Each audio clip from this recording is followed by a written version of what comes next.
What's up, guys? Devil Dog Gamer here. We're back with some more Rainbow Six Siege Skull Rain DLC. And once again, I'd like to thank Ubisooft for sponsoring this video. Down in the description below, I have a link if you want to check out more of the DLC or the game Rainbow Six Siege. And also, in an annotation right here that's popping up, I got my first video on the operators if you want to learn more about the operators with this DLC. A lot of cool things came out, not just the operators with this DLC. One thing I do want to mention is right now, everything is 10% off in the in-game store.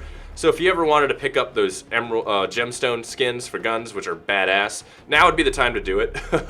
So anyways, along with the operators, we got new skins. A lot of them are pretty cool. I'm not really a skin freak per se, but I do like the skins that you actually get with some of these weapons. So we'll show off some of Capitão's skins real quick.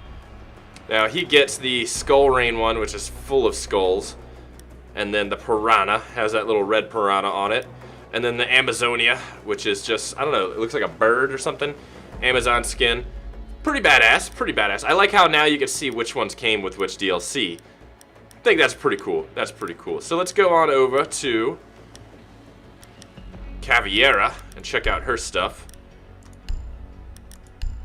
which is kind of basically the same. You got the skull, and then the piranha, and the Amazon. Actually, I'm gonna put the skull on the M12. Looks pretty badass. Then you also get the Brazil skin, which is pretty cool. I think that's awesome. And then this skin for the M12, like a little Colt container, is pretty badass. Also, they have some. I think we have some new charms too, if I remember correctly. There are. Yeah, there's like a grenade one that you can get now. I think that's one of them also. Ooh, size matters. That's legit. That's so legit. I love it. Get the French one. That's pretty badass. And then you got your headgear, but for her is always skull stuff.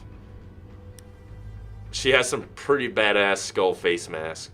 I like that. Let's go check Capitão's headgear real quick. That, wow, one without his eye patch, that's legit. I'm totally putting that one on. Got some cool stuff, Along with all that, a new custom game mode was added into custom games, and it's called Tactical Realism. Now that game mode, essentially what it does is it takes every little HUD element you get to show friendly versus enemy, gone. It's pretty much bare bones, just your gun. It requires a lot more teamwork. You need a PID to make sure you're not shooting friendlies. I got friendly fired a bunch of times. It was crazy. It's probably the coolest game mode to be added to this game. I really do enjoy it, and I'm going to start playing just game nights of just tactical realism because it's that freaking cool to have everything kind of wiped away and just be more reliant on actually kind of taking your time, slowing your pace down, communicating with your team to find out if the guy you're aiming at is an enemy or a teammate before you just blow your teammate's head off. It's a really cool game mode in custom matches. I really like it. You're going to play it a lot, and you're going to get friendly fired a lot. Don't worry about it. People are going to start kind of figuring out who's who here. It's going to take some getting used to, but I definitely suggest you check it out. I love it. I'm going to start playing with it more. And along with that, with this DLC, we got the favela map, and it was cool enough that I actually did the favela map with the tactical realism mode. So you guys gotta get to see the tactical realism mode in action in the favela map, and we'll go into that and explain the favela map and really what it's all about. So the favela map is my new favorite map, and not just because it's the newest map, but because it's pure chaos. Now you gotta remember that the favelas in Brazil are just shanty towns built on top of each other, with just basically multiple buildings stacked upon each other in close proximity, as far as the eye can see. And this really does capture that. It really, really does. These are multiple buildings, all attached to each other by either a wall that's been broken open, or a pathway between to another building. It is absolutely chaotic. And the worst part about it, which I kind of feel is the best, is almost every single wall can be destroyed. You do not have enough barriers to secure an objective room. There are that many walls that can literally be blown open. There's a section here where it goes all the way up to the top. It's a 3-story area, and with that 3-story area, a lot of the time the bomb objectives actually get put into there. Now, that's the cool feature about that is majority of those walls are destructible. So you can actually go outside, plant breaching charges, have snipers sit on a rooftop across the way, and then snipe in. This is the first map I feel like Glaz and Blackbeard kind of have a use of their marksman rifles. You really can actually use them now. You can set up into an overwatch position, blast a few holes, and then kind of see in and actually cover your teammates inside the building.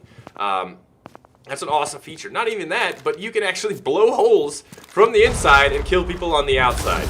Pulse is kind of going to be the most OP character on this map because of the amount of things you can actually shoot through.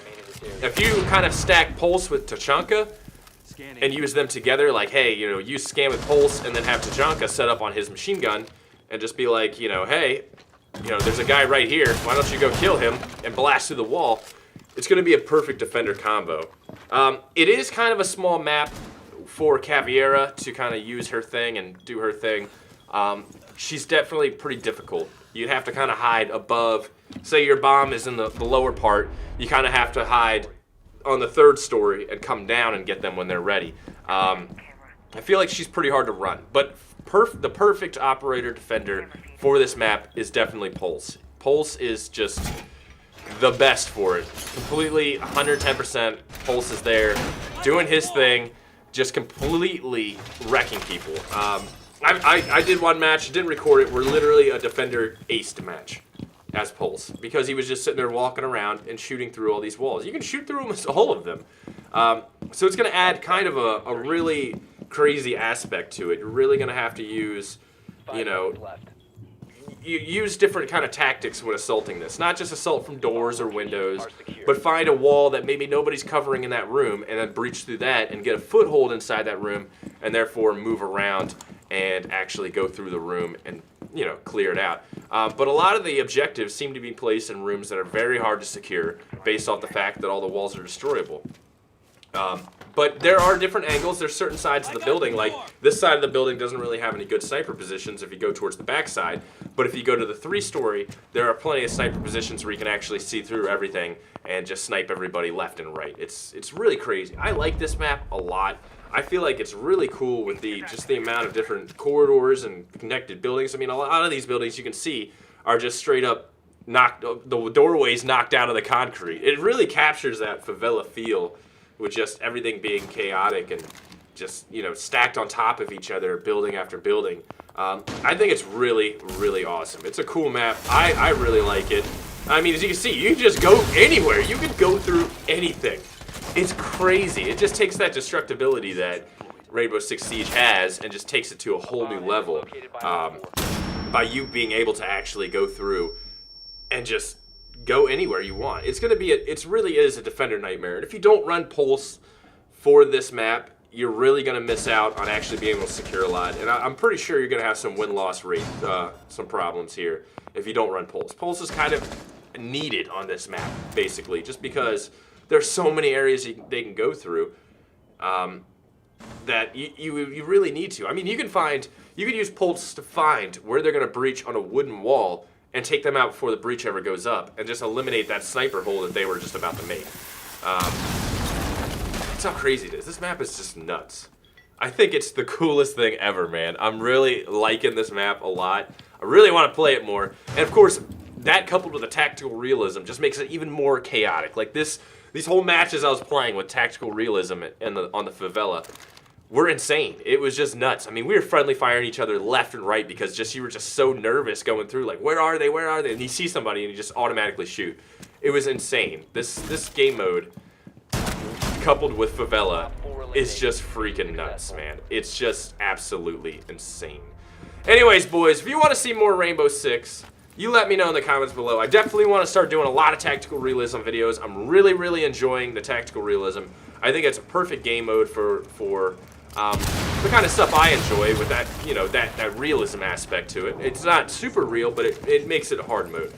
It's definitely really cool. I want to start doing some more. So we're going to try to bring you guys some more tactical realism here very, very soon. And definitely check out the DLC if you don't have a season pass, get it. Get the DLC real quick. It's a lot of fun, a lot of really cool operators, and this map is absolutely amazing. I'll talk to you guys later. Peace.